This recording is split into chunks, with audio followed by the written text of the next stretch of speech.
right from the customer discovery to the customer engagement to the customer negotiation, the site tours, everything is being done digitally in partnership with the developer. So the customer doesn't necessarily even need to leave his home today.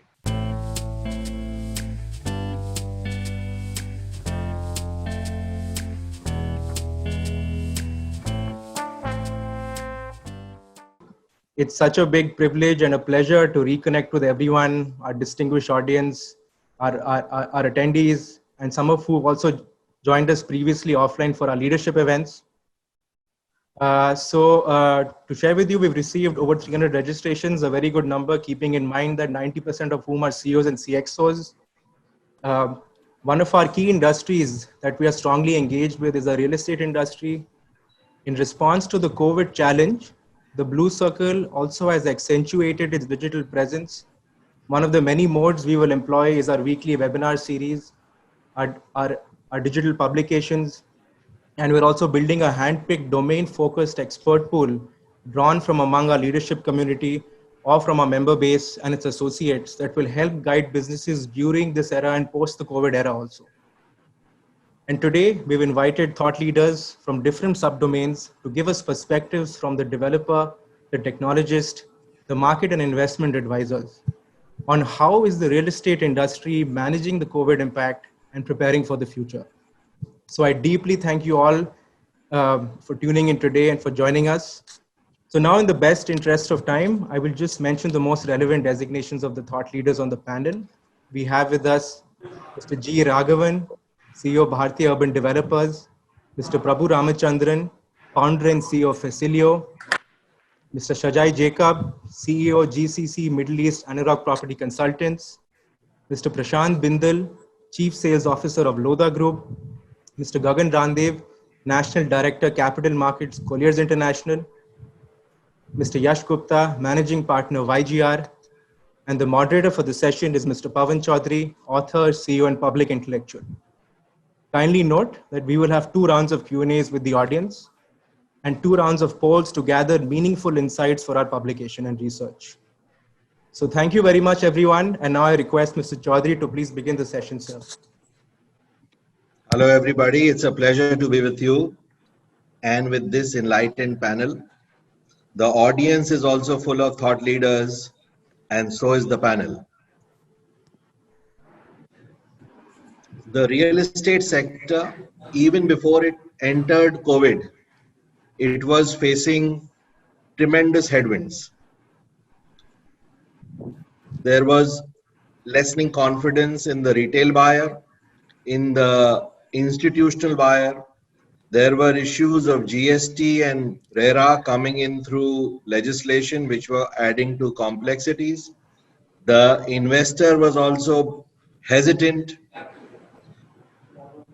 And all this problem was present before COVID. So it entered the COVID era with a comorbidity. Having said that and underlined the seriousness of those problems, which need to be circumvented, history also shows that upheavals like COVID do not only bring problems, they bring opportunities also. In fact, the history of real estate, construction, and infrastructure industry has always been shaped by disease. Till a few centuries back, when it was felt that plague or disease is being caused by toxic vapors, noxious vapors coming from the soil, the miasma, the dodgy miasma theory, the pavements, millions of square kilometers of pavements were lined and cemented with flagstones, which brought a big jump to the sector. Cholera brought the birth of sewage systems and zoning laws, which took real estate preferences locationally to different places. And the clean aesthetics of modernism, white clean aesthetics of modernism, was to some extent inspired after the tuberculosis era, where light-filled sanatoriums brought in and inspired the white painted big halls flooded with light, the easy to clean tiles in the bathrooms, and the ubiquitous recliner chair from its century.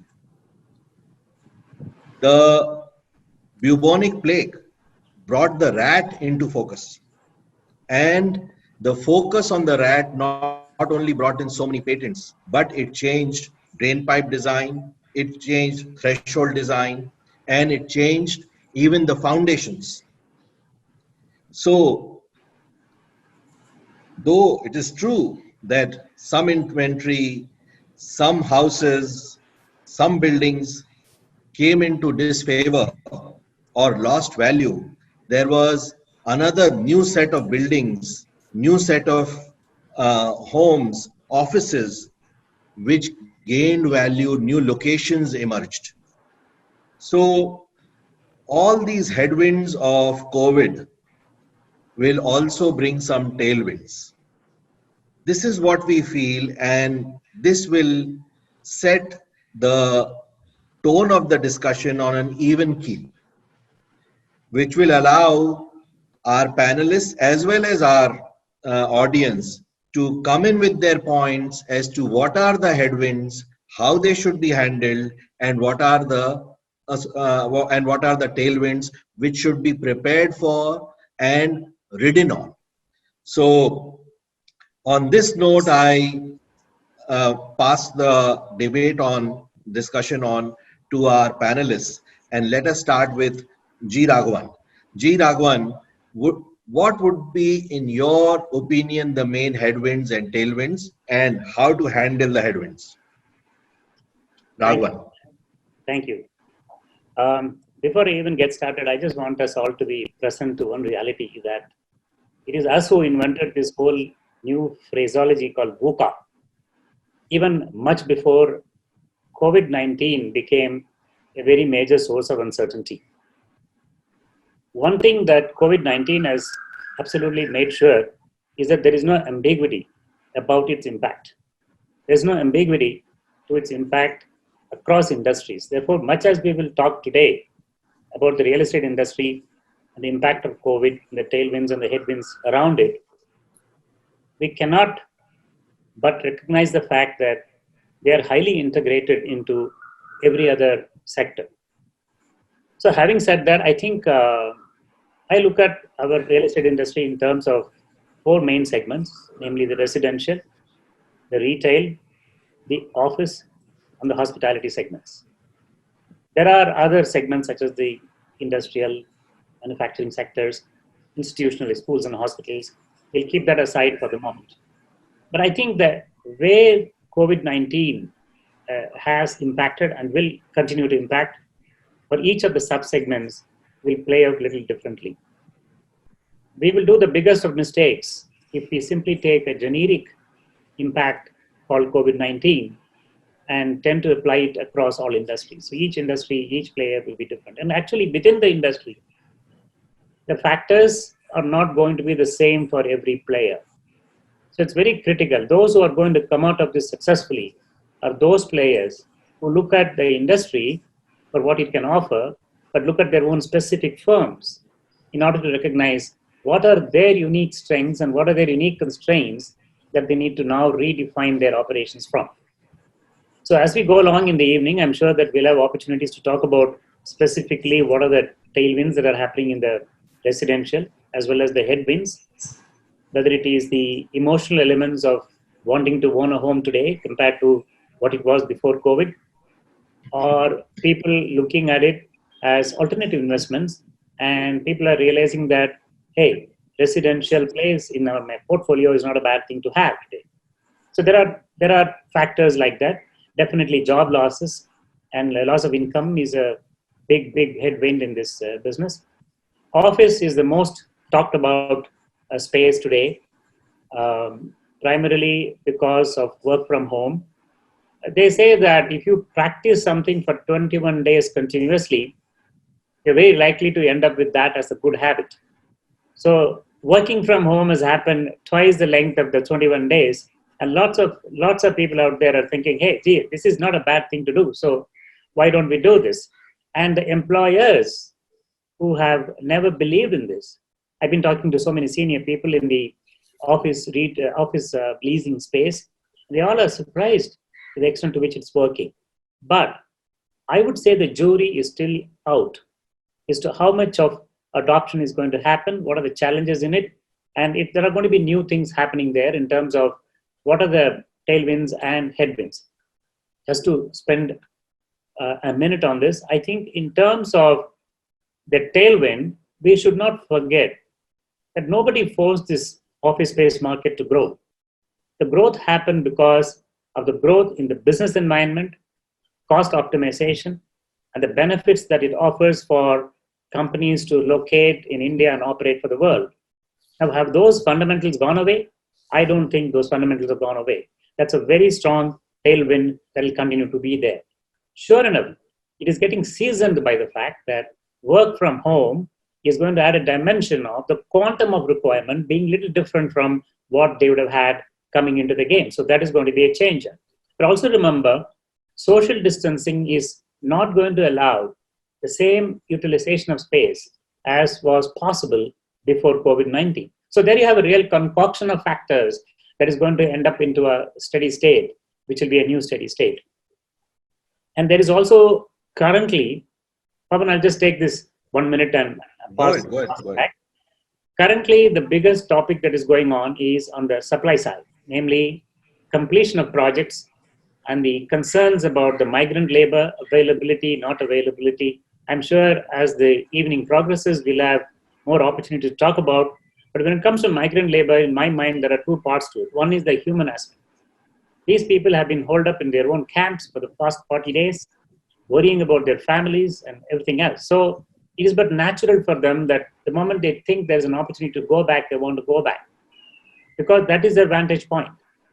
It is the employers community who need to kind of rise above that and point out to them the bigger picture in terms of what is possible and why it's a good thing to be continuing to be economically engaged.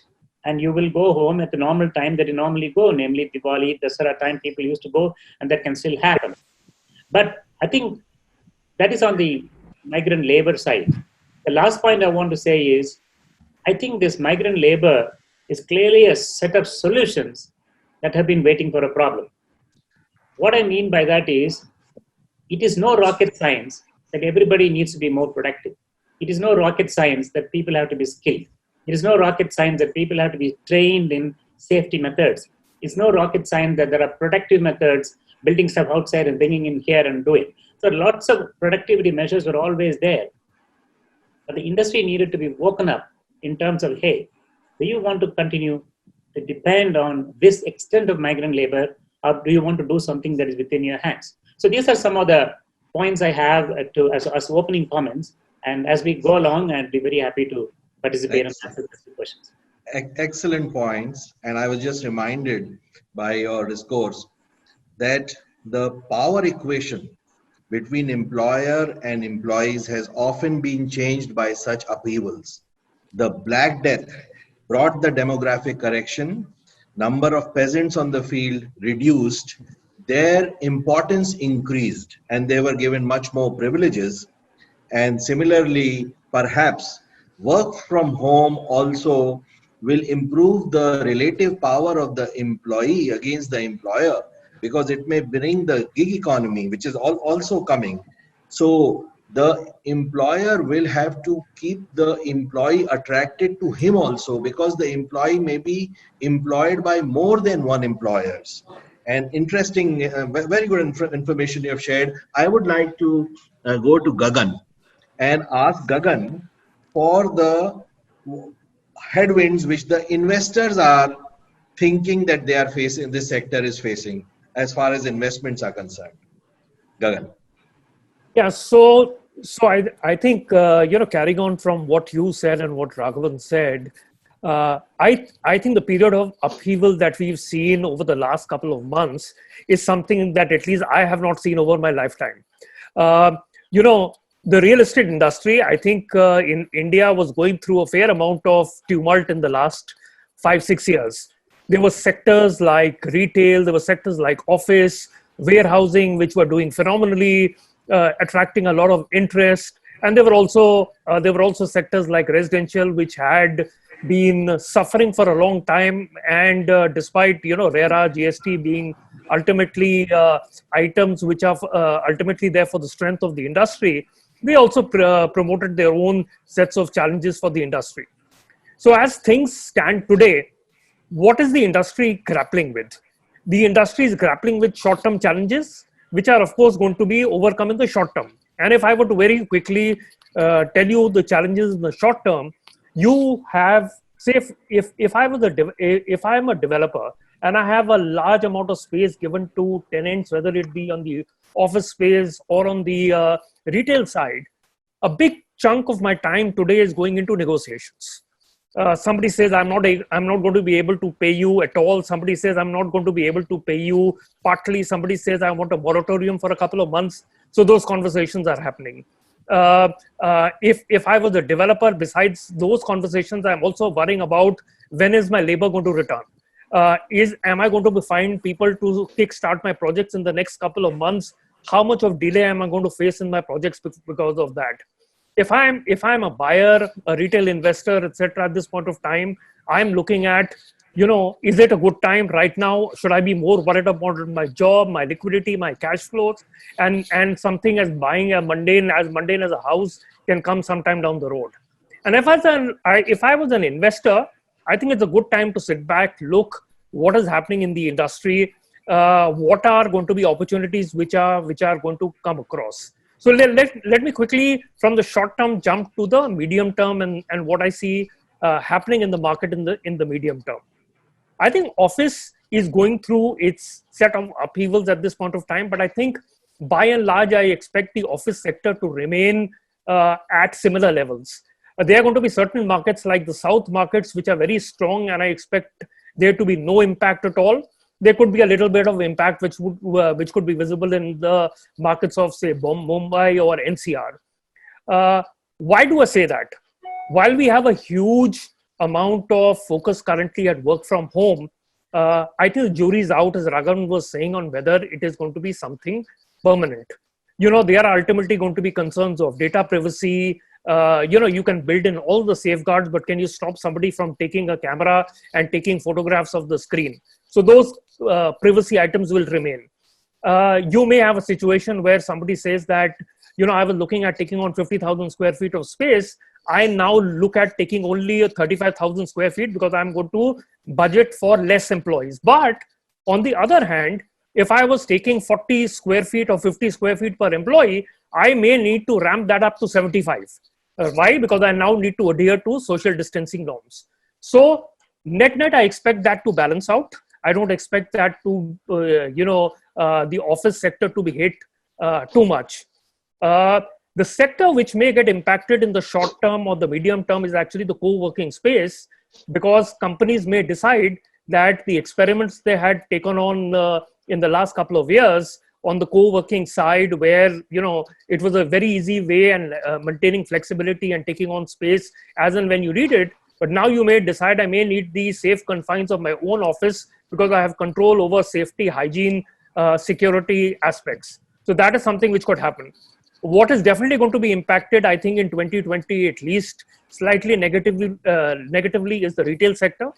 Mall rentals are not going to be what they were. There are already renegotiations going on. Revenues, people, whether they were on part MGs, revenue shares, etc., that is going to impact hotels. Hotels are going to be a big casualty, with the 2020 being a very, very small part of revenues of what you saw in 2019 and beyond. So these are two sectors which are going to be challenging. Raghavan was talking and Pawan was talking about opportunities. I think one opportunity which is already clearly playing out is the opportunity on the warehousing and logistics space. I think in the last 2 months, the importance of e-commerce is even more prominent. If it was not already prominent in the last couple of years, that is only going to go from strength to strength. You already have a trend where people are coming to us and saying that identify a small, earlier you used to be looking at 25 acres or so to set up large facilities. Now people are talking of city-centric facilities for last mile delivery. And that is how it is changing on the opportunities there. The other opportunity I see in the medium to long term is as we become more conscientious in terms of hygiene, safety, you may see branded and the bigger players on the co-working and the student housing side take even more prominence, because people would prefer to pay a little more and be there because simply you will trust the hygiene factors. So I think as a starting point, I think I've touched on a lot of different sectors, a lot of different industries, but I'd like to reserve my thoughts now, and I'm happy to expand on these in the question answers or subsequent interactions. It was a very comprehensive intervention on the headwinds and some tailwinds. Coming to Prashant. What do you think, Prashant, are the headwinds which the retail investor in residential estate is facing, or retail investment in residential estate is facing? If you look at it, for last 4 or 5 years, residential can be divided into two parts. Although the general view has been that the real estate industry has been going through a tough phase for last 4 or 5 years, but let us divide it into two phases. And also let's accept the fact that what is real estate for? The real estate is there for providing shelter. For providing shelter, investment, and also esteem. So these are the three reasons why people buy. Now, in the residential, in the sector which is there for the shelter piece, that is the mass market as we call it, or in a Bombay, which is say less than 1 crore. It could be, this amount could be for luxury sector or premium sector for the other cities, but for Bombay, less than 1 crore is a mass market segment. That segment has been growing phenomenally well. Let us accept this fact that because the basic need of real estate is shelter, and not everybody buys it for just investments. There are two kinds of buy that happen. So in the residential sector for last 3-4 years, there has been a huge amount of, buy-in. For our case, say for example, nearly 100,000 clients visited our sites in mass markets. And out of that, 9,337 bought it. So the number of people, and I'm sure if you look at the overall, if now the RERA data shows it very clearly, Bombay is about 50, I'm talking about Bombay, a 50,000 crore market. So 37,000 crore market out of that 50,000 crore market is less than 1 crore market. And none of them, most of it is bought mainly for shelter. Now that shelter, that need for shelter will always remain and is actually going to improve.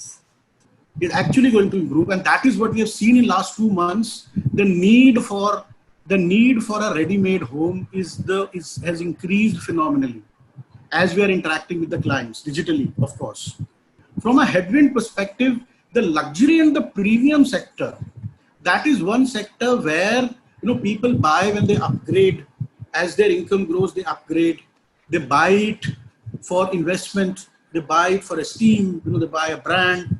That is where the investments have been low in last many years, especially if I talk about Bombay. Now that market is where it is still going to be tough. Although because of the kind of challenges that stock market has seen, like some of the clients have given us that feedback, because generally if we were doing the client profiling, there was hardly any space for additional money for real estate because all of it was going to equity. But now the kind of crisis which equity market has seen in last 2 months, people also realize that real estate is not that segment where the pricing yo-yo happens on a day and a night basis. If it may happen, it may not drop to that extent. You do not lose 30% of your investment in 10 days or 6 days. If it happens gradually. So that way there is a sense of change happening across the segment. The Premium and luxury segment will take some time for it to evolve, but I'm sure it is happening for the good.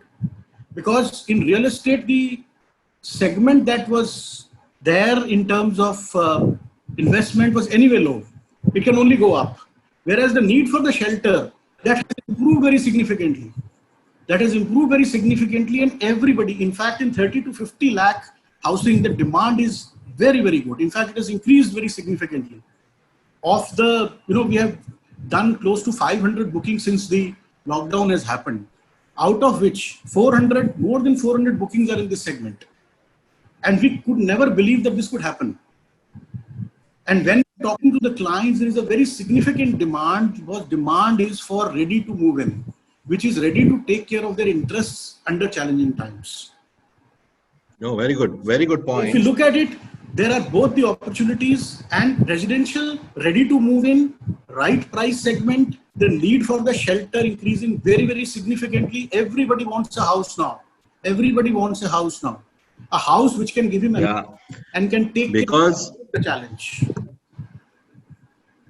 Yeah, because upheavals like this, COVID has brought in the over dependence on your shelter to a landlord can be very anxiety giving. And that is why maybe more and more people may want a shelter of their own. It is possible that there are certain complexions in the shelter which will get accentuated in the demand which comes. Maybe shelter should be also more safe in different ways. And regarding the investment point also, I fully agree with you. Though there is a saying that fools build houses and wise men live in them, such sayings really get challenged after something like COVID. Also, I remember another saying, some of my businessmen friends used to say why they don't invest in a home. They said that दुकानों से घर बनते हैं, घरों से दुकानें नहीं बनती. But I'm noticing that their views are also changing in this regard. So going to Yash on this. Yash, if you would like to add something both to what Gagan said and what Prashant enunciated in terms of headwinds before investors, as well as the real estate retail investment outlook. Thank you, Pawan, and thank you to the host for having me here. Pawan, I really liked your analogy of kind of seeing how the world has changed, and both in a good way and a bad way with the past epidemics. And I think that was an interesting insight. Dots I have not connected in the past, but I would love to do more of. That said, I think I'm often bemused when I'm on webinars like this, and I've been hearing a few as well, where we're all trying to talk about something with a little bit of certainty, where we do know that the only thing that's certain is the future is completely uncertain going forward. There are so many different variables that we are dealing with, and things can come out in so many different ways, that I would say my first point is, I say with complete modesty and humility that I am completely uncertain about what the future will be like, but I try to surmise a few thoughts around it. My second point here is really what we want to discuss is what we think is a new normal. I think there are two really key questions which will define the new normal. And again, saying we don't really know what the new normal will be, but we can think a little bit about it. I think the first question that will define the new normal is there a vaccine or not? If there is a very effective vaccination, and we think that can effectively protect people, not just in the current term, but also in the longer term, I think the change will be very different, and people will alter their behavior. A lot of the old behavior will come back. And the key determinant of the new normal in that situation will be the economic considerations and not the pandemic or the health considerations. Because I think what is certain is the economies globally will go through a very uncertain and possibly even a recessionary phase going forward. And that will define the new normal versus the pandemic. So for example, if virus is not a threat, let's say 24 months from now, maybe the de-densification everyone's talking about may not be such a reality, because if there is a slowdown in the economy, people will need densification of offices. So that's my first question. I think the new normal will be defined by how effectively are we able to come up with a vaccine, and how permanent is that vaccination's effectiveness. Second, I think we are all very, very focused on talking about how much will the demand come down by? How will the demand characteristics change? How will buying behavior change? How will the way we live or work or play or shop change? I think what is, and therefore the impact on rents, impacts on power equations, etc. I think what we really should be very, very considerate about also is we may be looking at a much greater shrinkage of supply than we're thinking of shrinkage of demand. If the real estate industry is already going through a really, really difficult patch, if the economic conditions are really extreme for the next 24 to 36 months, there may be a rationalization in the industry of the number of participants and thereby the supply. If supply goes down much more acutely than demand does, we have a very different new normal that we're talking about. And that's the other unknown that I worry about, or I think spend some time thinking about. So what is certain in a situation like this? In my opinion, there are two things that are certain. One, behaviors that have been altered in today's environment, driven by fear, may go back to the old normal once the fear is off. People used to say, we will never get on a plane again after September 11th. People just saw those people who saw World Trade Towers fall down, never wanted to be on a plane again. And 18 months later, the aviation industry had the best damn time it used to have, and the highest occupancy and the highest usage there is. So we have seen in the past that behaviors that get altered by fear go back to the old normal once the fear goes away. The second, however, behaviors that find a new normal because they're a lot more convenient. Suppose we talk about work from home. Suppose we talk about e-commerce, and people saying, hey, this is interesting. I can be a lot more effective with a lot less friction. I think those behaviors will change and continue to remain changed. So that's the first certainty. I think the second certainty is the real estate norms will change, whether because of economic considerations or because of pandemic, they will change. And developers that are a little bit more proactive, or real estate participants that are a little bit more proactive on flexibility, on design, on operations, will be the ones that will succeed. So for example, the conversation I was having this morning was with a large owner of retail malls, and the discussion was maybe the new normal is rents which have no minimum guarantee. They're all variable. Suddenly the power equation will change. Suddenly the way the contracts will change. Suddenly the tenant selection might change for mall owners. So that is certain as well, that the norms and the playbook for real estate will change. How it will change will really depend on, are we dealing with economic considerations or virus considerations? I will stop here. I think wonderful. You brought a very good perspective here, and also prompted us all to be even more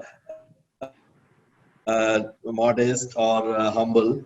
And so what I would like to say, then, we are not talking about a new normal. We are talking about a new flux. The normal is still to arrive. We are still in a flux. And well, the point regarding change also, which you mentioned, is very important, because this has been seen by plagues also. The Black Death, or some plagues which lasted for 7 years, they changed us unalterably. But many of the plagues which were only short-lived, they brought a sudden shock to us, but we very soon reverted to our earlier behavior. And as far as supply is concerned, on this we should discuss a little more, because I feel that worldwide there is more money held in real estate even now than stocks. And a supply of that is investment will also depend, I feel, on how safe the other investments which compete for the money are. Coming to Shajai on that point, Shajai, what would you like to add to what has been said so far about the headwinds, as well as the cautions which Yash brought up? And thereafter, I will go to Prabhu to talk about the tailwinds and how his sector can trigger some tailwinds. Pawan, thanks for having me on this webinar. And I think a lot has been said so far. The fact is, when you're the fourth speaker out of 6 speakers on this, there's not much that you can add when most of it has already been said. And I think all of us know what it is all about. But let me just in which case there is a separate question for you. See, you are a star. Which I will come to, which I will want to come fine. to separately. Which I Fine, want to come fine, to separately. fine. But let me just add just this one piece, that this catharsis that we are in right now, this pandemic that we are in right now, this issue that concerns all of us are in right now, has not been created because of real estate. The last big crisis that we remember was emanating certainly out of real estate, or some alliance out of real estate. So I think what we are going to face is definitely a culmination of forces which will be from a global aspect, come from various industries, and that will actually affect us. So we'll have to actually stop thinking internally and start thinking externally too. Start thinking about what are those forces which are affecting the other industries. For example, I have a small example. The office segment in India, 40% is the absorption is by American guys. I mean, it's American companies which are leasing them. And with America going into a sort of a depressionary stage, that will affect us and our markets tumultuously. So that is something that we will have to factor in, right? The other aspect of the NRI population, who were actually strong investors within India, with the global markets in a tizzy, financial markets in a tizzy, that's going to really, bring a lot of sentiment drop. And thereafter, that's going to hit the overall investment grade appetite that's going to be held by NRIs within this industry. The third being, where was residentials moving? It was moving on the affordable side of the business. With the amount of job losses and redundancies that we continue to see, the labor movements that we continue to see, I get a feeling that there is going to be an effect on the affordable housing industry itself. So there are going to be lots of macroeconomic forces which will affect our industry, and I think we should all take cognizance of that fact. Yeah, I think you have very well stated your point, and I will now come to Prabhu, who I will ask that how has technology helped in COVID now, and how it will help us through this new flux.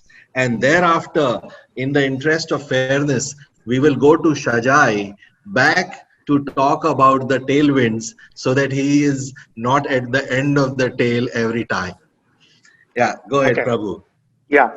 So quickly about the outlook, I will go with a very cautious note, because there is a lot more uncertainty on how things will pan out. So they say that say in cities like New York, the rent collection was 90% in March, but it is expected to be 60% in April. That's a kind of drop they're seeing. But from a tailwind point of view, few things is, one, on the behavioral changes, there will be some positive changes where the relationship between tenant and real estate owner will be more trust-based. So it will be more of a partnership-driven, trust-based, because of the importance of the whole office, either it is an office or real estate, the emphasis on security and all those aspects. Plus, even the forecasts that the tenants are going to do now are going to be a lot more realistic, a lot more stable when they come and take rent, all those stuffs. And on the other side, this thing will help. If you look at the operation side of real estate, post-construction, because the last decade, since there has been like a very fast urbanization, real estate companies have been more focusing on growth, but the operations and maintenance have been generally overlooked.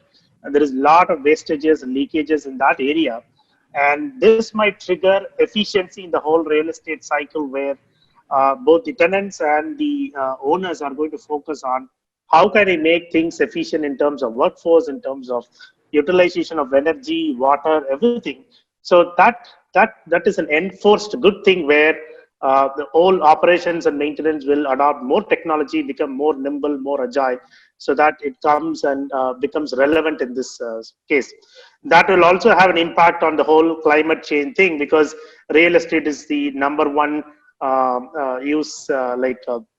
consumer of all forms of electricity, and that will have a positive impact on that becoming more efficient is going to have a positive impact on climate change.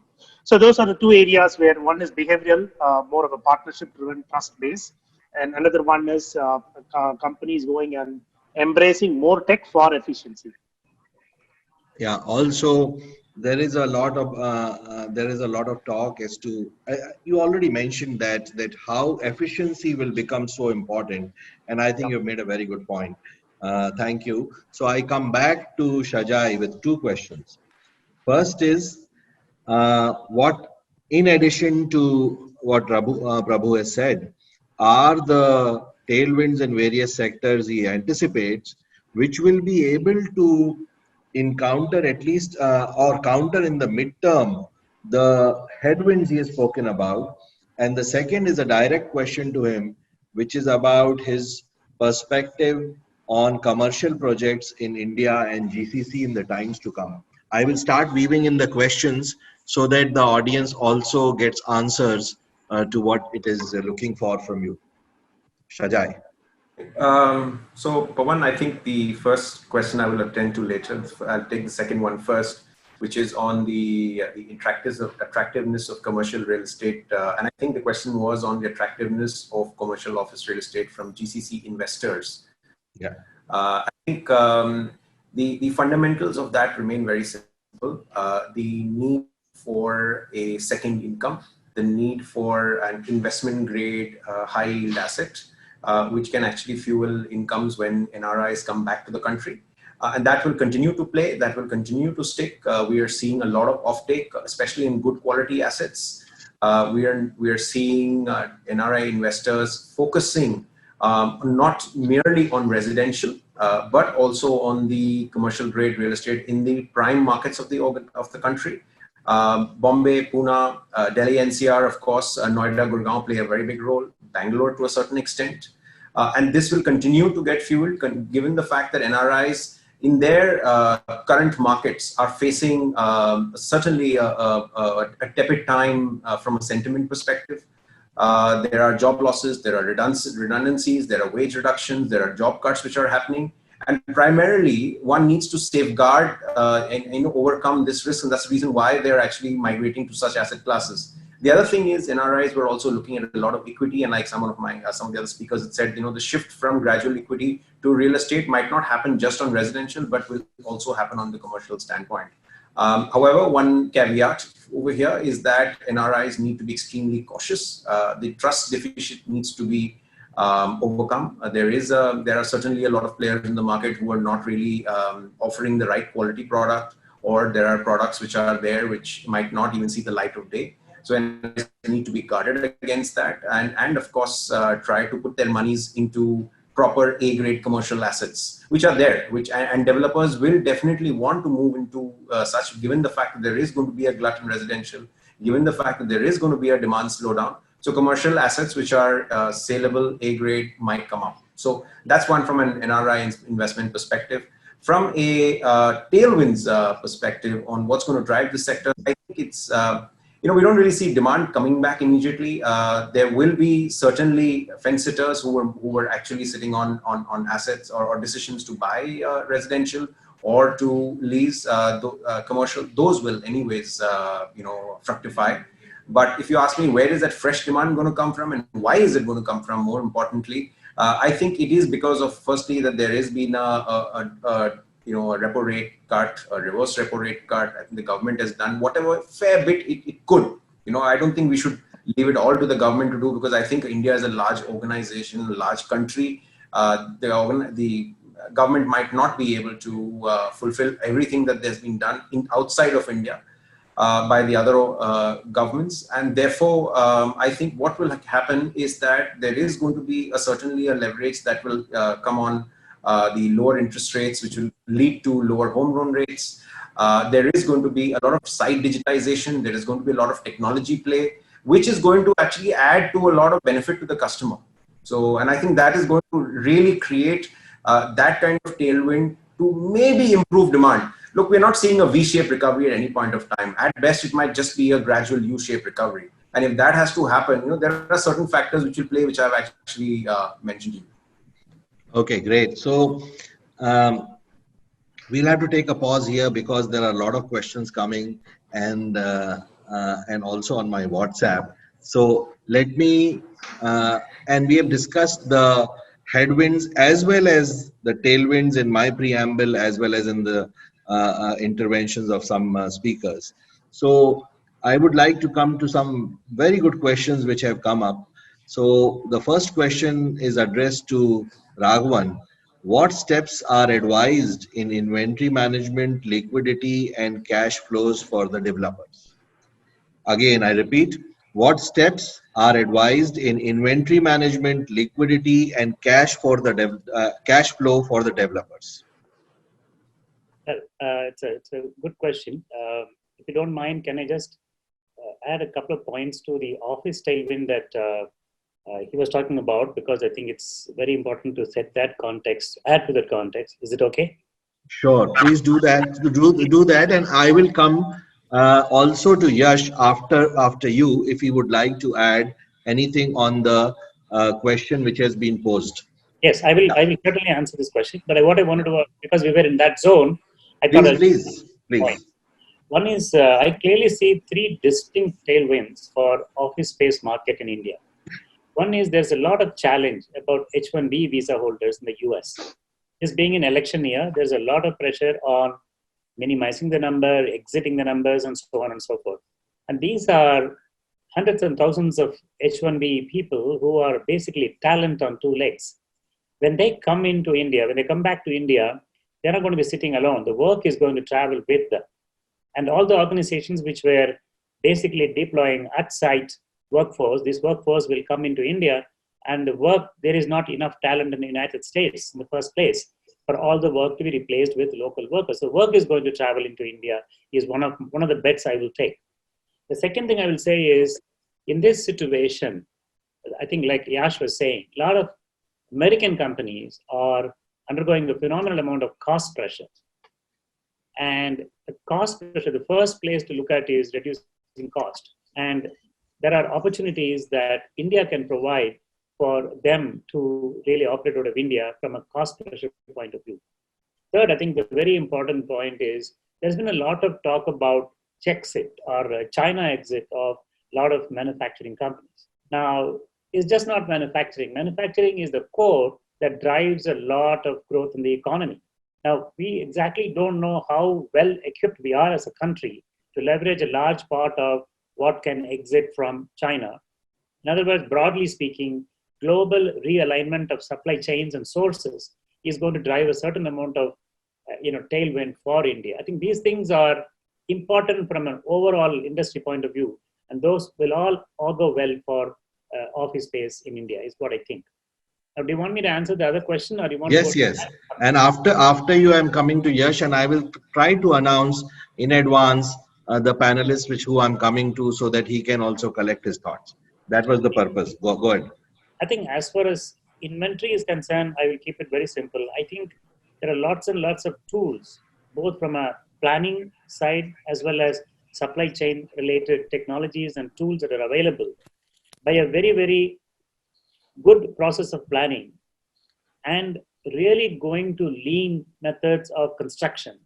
There's a phenomenal opportunity for us to be more productive with inventory levels in the supply chain, in the overall value chain. The second thing, as far as cash is concerned, it's a very tricky question, because those who have the cash want to hang on to it. Those who deserve to be paid are waiting in the corridors. I think there is a balance to be achieved in terms of a sense of partnership and a sense of long-term supply chain enablement to be able to deal with the cash in an optimum manner.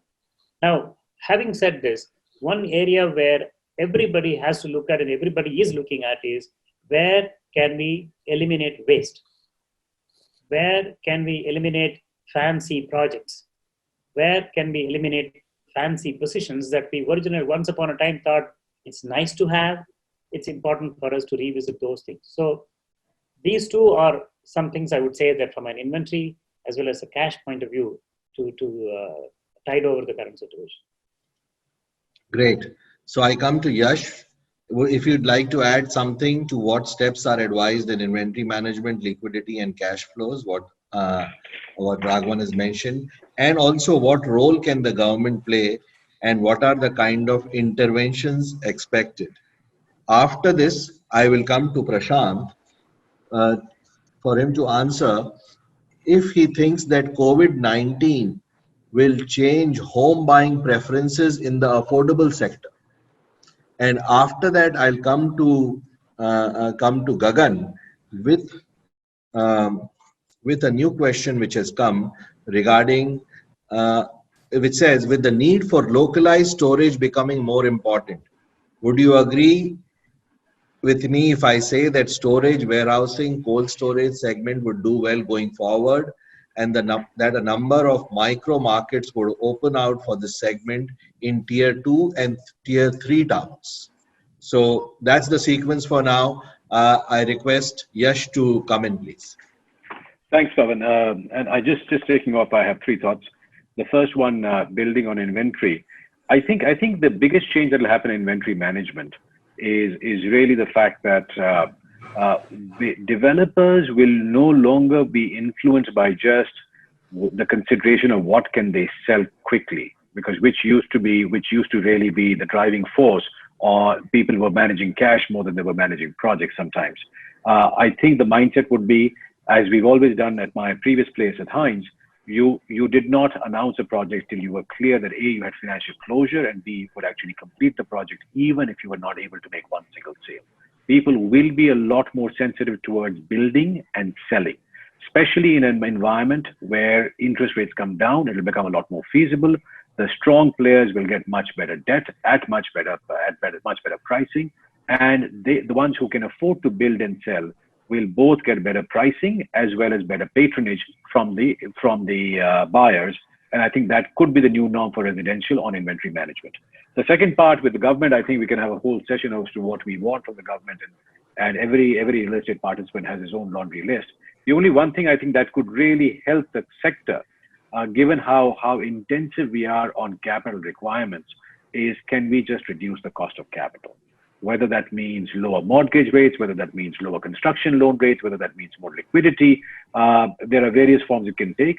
But if the cost of capital comes down in the industry, it will have a multiplier effect across the entire value chain and supply chain.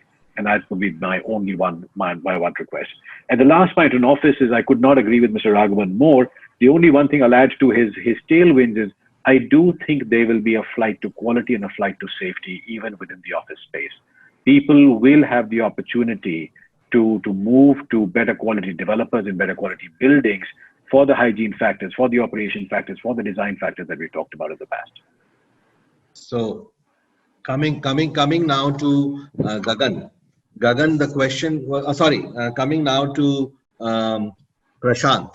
The question for you, Prashant, was that do you think COVID-19 will change home buying preferences in the affordable sector? I think I will start from where Yash left. I think the most important thing that is happening is the flight to safety and flight to quality. I think that is a significant change that we can already see, and that will certainly happen. The large brands, the big developers who can give very quality product will be the demand of the day. Otherwise, in affordable section, what was there was the major need was, the major questions were very distinct from luxury and premium was what is the size, what are the amenities, what is the price. But now it has shifted. We can already see the shift happening because who is able to give them the best product apart from pricing. So that flight to quality is a very significant shift that is happening in affordable segment. The second shift is there were two kinds of houses. One is under construction and one is ready to move in. Now, the need for under construction was the ability of the client or the consumer to pay in phases, pay in 2 years' time, 3 years' time. But now that distinct movement towards the ready to move in flats is very, very visible. It was visible even before COVID. Now it is becoming even more significant, and it will become more significant. The reason being is, first of all, because of the GST on ready to move in is zero. That makes a huge difference, especially since it's an affordable segment. The home loan rates seriously are now the lowest ever in the last decade. I think that is one very significant player for affordable segment, because almost 95% of the buyers in the home loan segment, in the mass market or affordable segment, are the home loan buyers. So that is one significant player. The other thing that is very important is that the role of influencer. You know, when a home buys, what happens? I'm sure all of you have bought home. That has been my experiences. You know, I've seen so many buyers buying. Nobody can buy a house without an influencer. The buyer is generally a male. You know, the male. The influencer is 90% cases is the female, the wife. The wife, in some cases, the mother. And in some cases, like, but that's mainly, there's a third is the financer. It could be luxury premium where the SME segments, the Babji, Pitaji come as a sense of financer who is interested only in the price piece. But in this new phase, you know, the influencer has become very important. This is a consumer behavior I'm just observing on a day-to-day basis while interacting with client digitally. The role of women have improved increased very significantly. Earlier, you know, in affordable segment especially, the buyer, very aggressive male would come, will fight for the price. I want this, I want this. The demure female would sit aside and would listen and would give her one or two comments. But now, because of this, the role of the safety, the role of where is the kids' room, where will they study, where is the difference, how will they do, where is the playroom, where is the safety aspects, has become very important. And it is a revelation for us. And that is how for us also to improve, how to take care of the interest of the influencer. And without influencer, no buyer can buy a house. I'm sure we all know that. So in this respect, if I can, total it, the key is movement towards ready to move in houses with good amenities, good developments which give all the kind of amenities. How do we factor in the women in this whole scheme of things, because they stay at home for the longest time? How can we convince them? They are becoming very prominent, and this home loan is becoming very critical. The home loans are very aggressive. So I think, but it all depends on, to a very great extent, you know, I think Shaji pointed out to that. It all depends on the extent to the economic losses that have happening stem now. Because if they continue for quite some time as an economy, we keep on falling down and there are huge amount of job losses, then that could be a very big deterrent. Because if people do not have jobs, then it could change the very way the buying sector can get. If the losses are still stemmed down where they are, I think there could be a very significant shift in the affordable sector. So I'm getting messages on my WhatsApp. Some women are there among the participants. They are saying that we were in command before COVID. Now we are the only ones in command because we have accommodated our husbands in our homes. So they fully agree with you that their power has further increased. Coming to Prabhu, before I come to you, Gagan, because he was at the tail end and we have not been able to bring him up. On this point, Prabhu, what Prashant said, I feel that there are more changes which are coming even in the lower income residential estate requirement. For example, one of the points which I heard in many of the webinars or Zoom sessions which we did in our company was that the lower level sales executive was saying that I live in a one room house, and there is a bed and there is a table, and I wish there was a curtain or there was something to have a kind of modular kind of flicking the switch kind of a thing. Also, they are saying that they also are looking at, in lower income or middle income category, contactless pathways. They are also, can all these sensor technologies and all which have come and other technologies, can they give him a better choice? And what do you think this choice might be in the times to come? Prabhu. Yeah.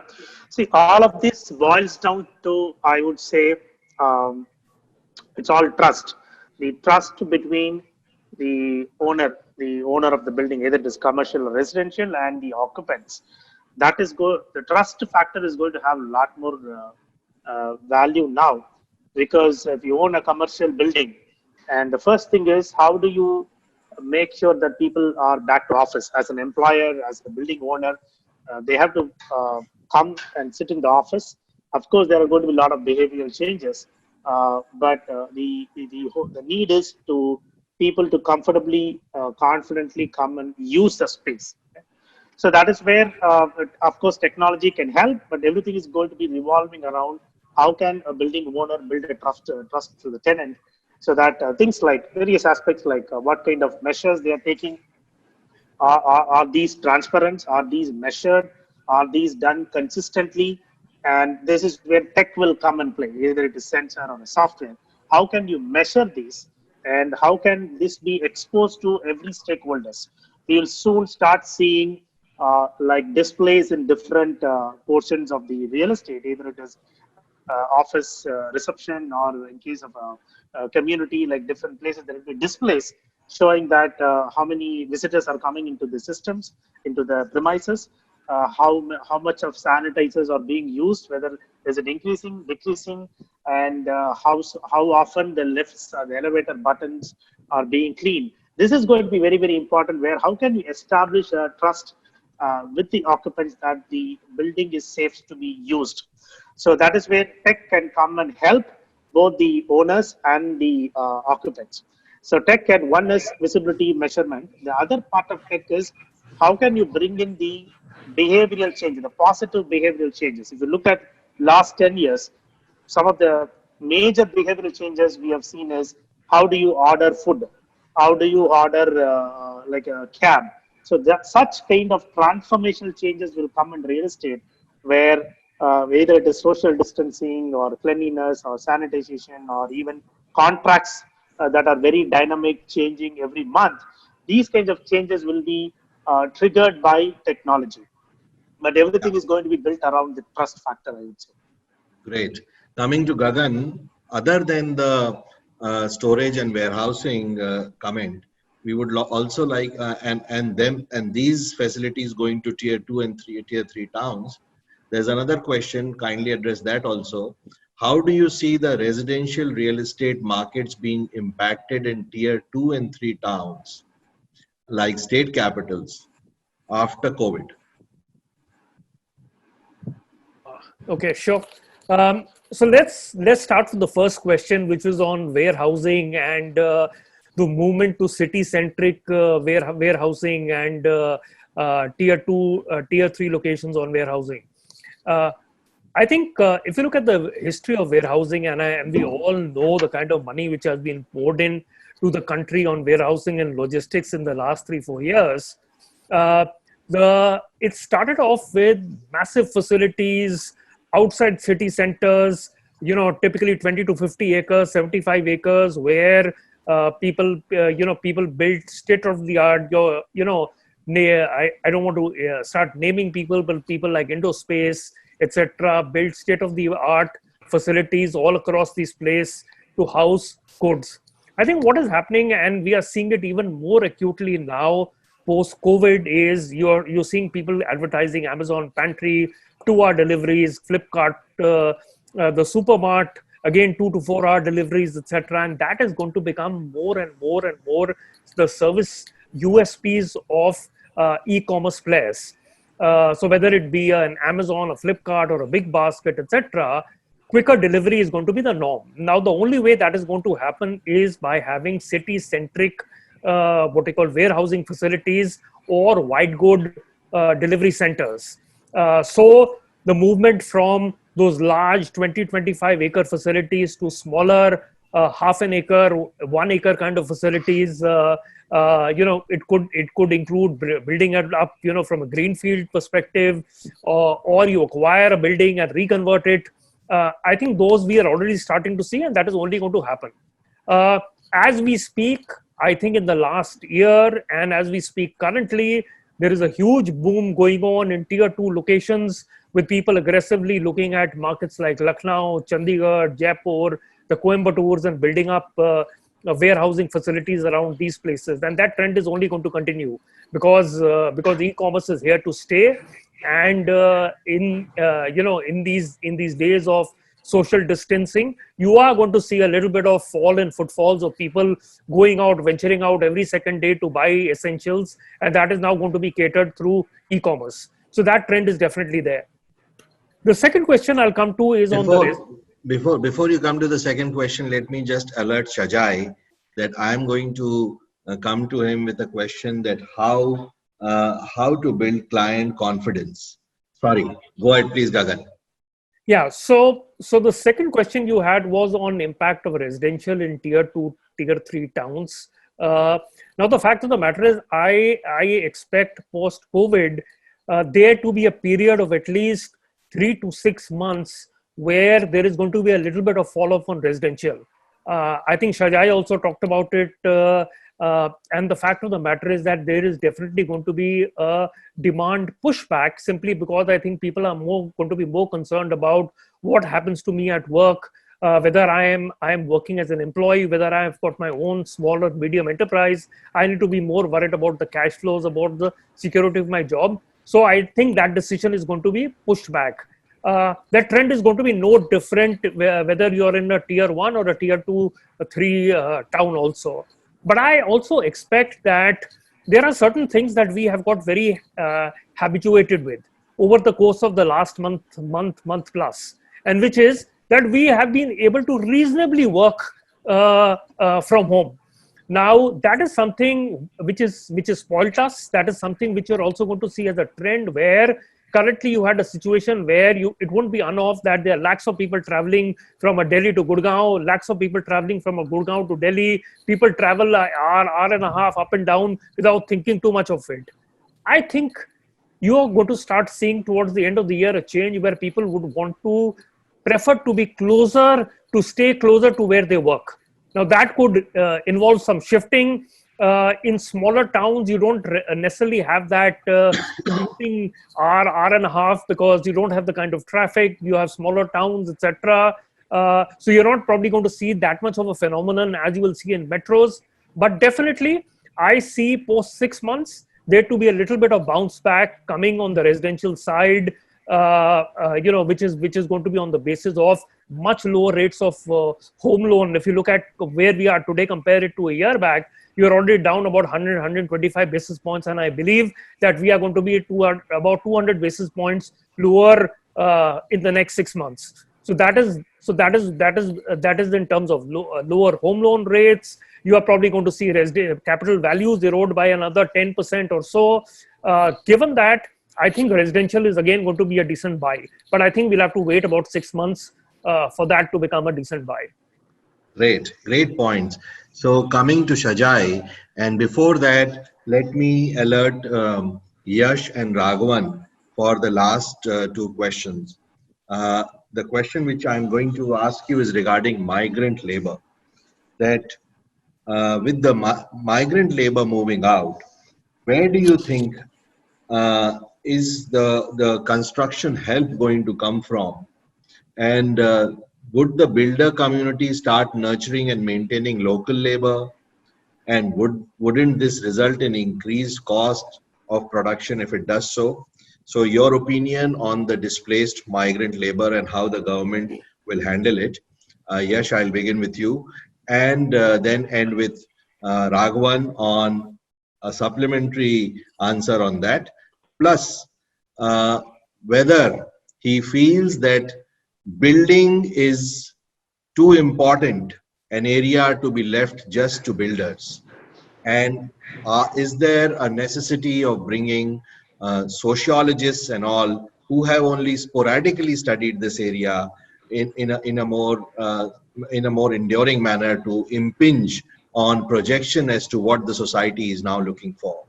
So those are your questions. Coming to the question to Shajai Jacob, how can we build or rebuild client confidence? So I think that is an extremely important point at this stage, Pawan. The client confidence had already been eroded to quite some extent. And now there is, with the sentiment drop, it's not as if client confidence is going to come back.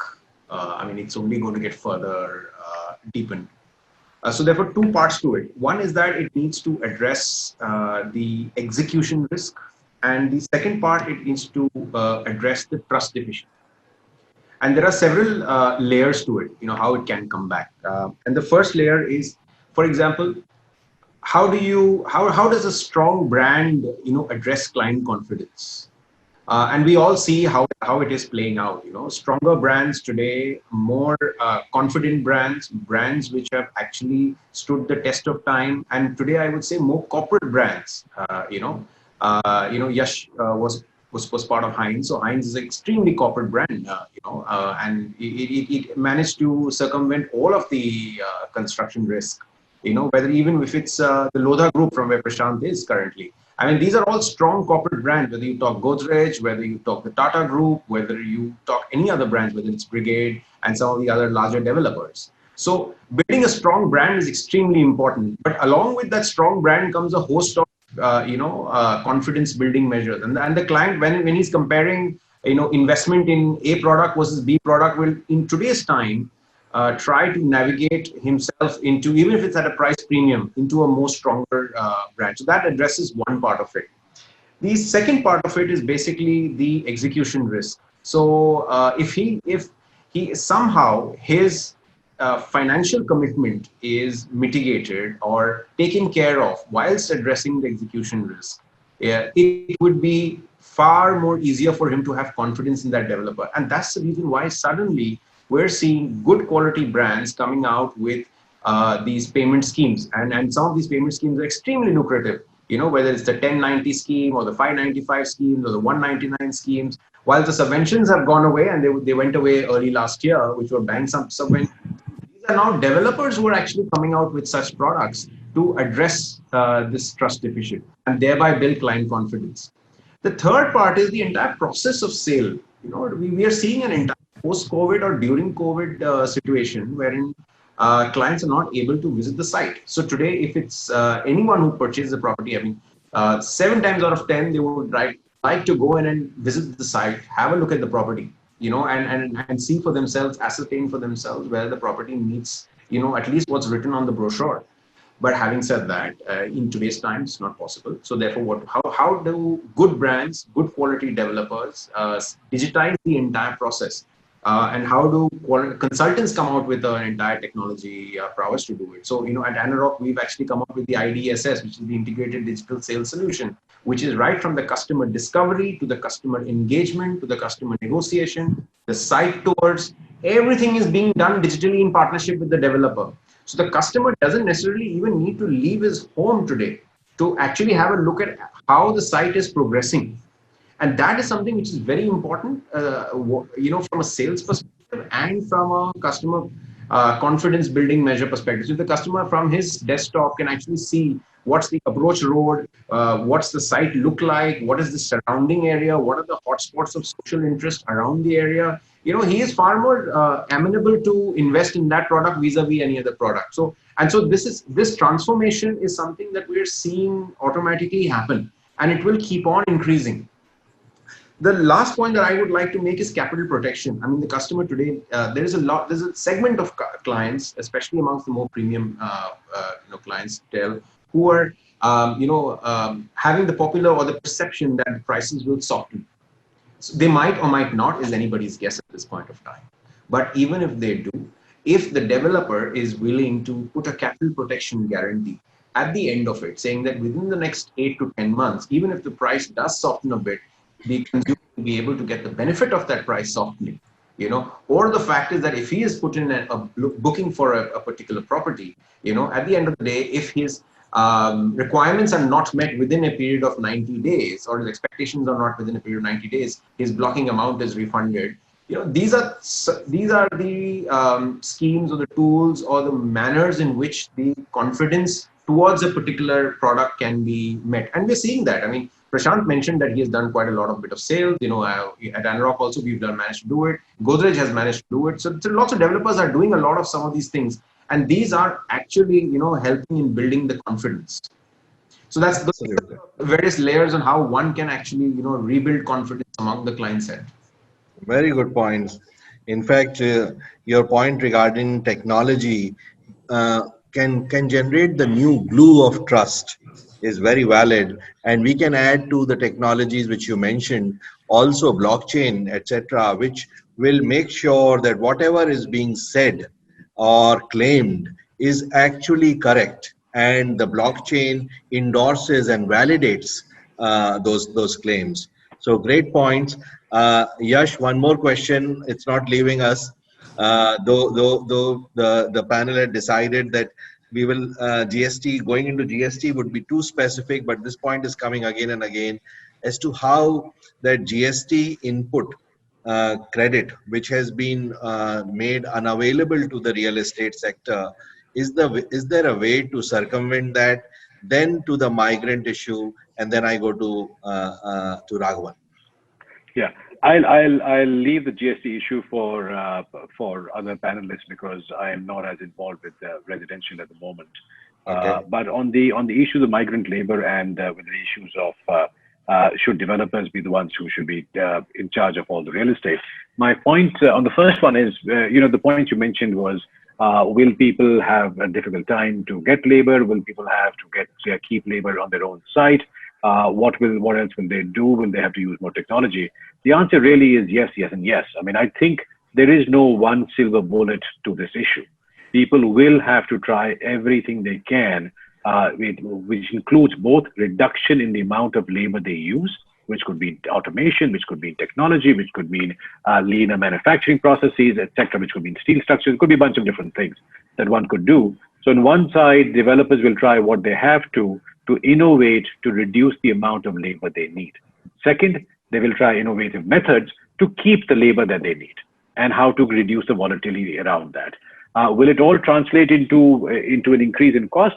We'll have to see. I think in the short term, yes. Long term, maybe technology can provide some gains which offset the increase in labor costs. So that's the point on migrant labor.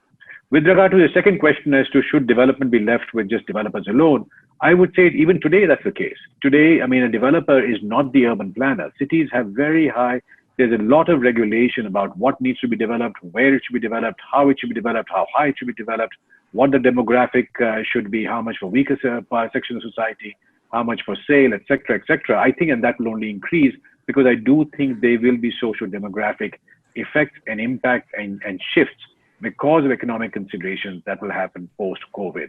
And that will only exacerbate the kind of regulations that the government will put, especially for residential real estate going forward, to provide a level playing field for all the different constituents within the urban environment.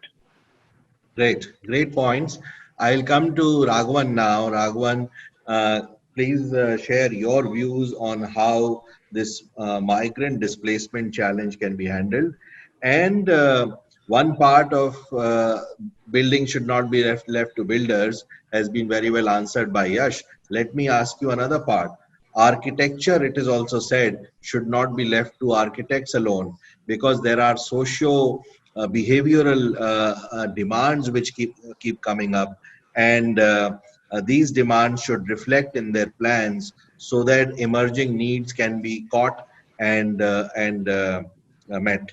So on these 2 points, what is it that you would like to say? And there are many other questions which are still to be answered. I will try to propose a way of how the people can stay engaged with the panel. Raghavan. Thank you, Pavan. Basically, on the migrant labor, I just want to give a certain sense of dimension. As far as I know, the numbers are around 50 to 53 million workers are engaged in the construction industry. Second, migrant labor going back home is not a new phenomenon. It happens every year. During the festival time, they go.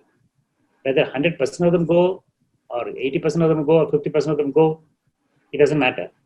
That they go home is a normal thing. Having said that, what is abnormal is the timing of the wanting to go back home and the circumstances under which they want to go back home. So this has introduced a sense of doubt whether are these people going to come back at all or not. First of all, I want to say that when construction was permitted, many projects, construction work started.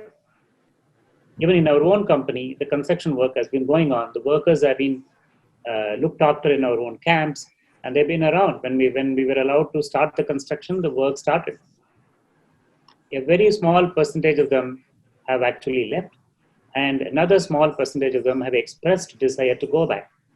Therefore, the number of migrant workers going back home, the absolute number is not non-material or not insignificant. But in a sense of proportion, that is not the main story. It is a main story because that is a story worth publicizing. But in my opinion, there is a sense of proportion that needs to be brought into this situation. Second thing I would say is that, is it possible to engage local labor? Will the developers resort to employing local labor? Let me tell you, if it was possible, they would have done it already. The reason why they have not done it is because when you need labor of a certain skill in certain proportions, you have to depend on migrant labor. I don't think that issue is going to be resolved by simply looking around for labor locally. It's just not available. That's not a practical solution. Having said this, there is also a fear. Is there an increased fear about COVID? Is there an increased fear about saying psychologically, hey, why am I going all the way to Bangalore from Patna? Why don't I find something to do and make my own simple livelihood and stay back here? So because of that, will a certain percentage of people not come? Moot point, likely to happen. But will the industry be impacted? The industry will be impacted if they don't do things proactively in terms of improving the productivity, which I had mentioned earlier, and Yash alluded to this in his statements. So industry has no choice but to look at productivity where less and less intensifying of labor usage has to be done. So this is the all-round way. Just as we say 53 million people are engaged in the construction industry, it's a big dependence by the construction industry on the labor. But don't forget, there is a flip side to the coin. 53 million people, livelihoods also depend on this industry. So I cannot expect all of them to throw away their livelihood and not come back. So I think it is a little bit of an exaggerated concern. Definitely a sociological issue, human issue. We are at the height of the issue at this point of time. That's all true. But let's not miss the big picture without seeing the bigger statistics, is my point about the migrant labor. As far as building is concerned, I think when it definitely comes to homes or office spaces, if we do not think enough about the people elements of it, inside the building as well as outside the building, and their whole process of how they come in, what they do, what they want, what they're looking for, if you're not present to the occupiers' requirements, the residents' requirement, we will not do enough. Therefore, I do completely agree. Particularly residential is more a social science than a pure building or construction industry. The industry will do well by looking at the spaces inside. It is not the size of the apartment that is going to matter anymore. What you do inside of it, how do you make life happen the way that life is going to change inside the homes? Equally important is revisiting the way that we have designed community spaces in residential complexes. We were able to do many things, and with the intervention of social distancing, one needs to revisit that and also be creative about it, be customer focused about it, and there's a lot of sociological science that needs to be brought into purely starting from the customer and working backwards. Great. So thank you very much. I'm already a student of socioeconomics, and I have also realized this more and more because 84% of a average person's life is spent in buildings. Last 1.5 months, 100% of our lives have been spent in one portion of one building, which is our apartment. So we've become very, very sensitive to this, and we do feel that the socio-economic grain will once again change the market, and those who spot it first through the sociological lens which you spoke of might be the winners. Coming to the end of the webinar, let me say that we try that we know that the knowledge of staircase is extremely congested, but through such webinars with thought leaders like you, we try to add one small step to that extremely congested knowledge of staircase of knowledge. I hope we have done it. We've got some very good responses from discerning people who have been on the webinar. Plus, there is a request, Siddharth, to present a summary of the webinar to the people. And there is also one more request from my side. Any questions which I have not been able to address because they did not fall into the buckets which could be accommodated in this time space should be please addressed to the panelist, concerned panelist, and then replied to. So thank you very much. Really appreciate your being with us, and thank you the audience also. It was a superb audience. Questions are still coming. Thank you very much. I hope the answers will also return to you. Bye. Thank you. Thank you. Thanks. Thank you. Thank you. You.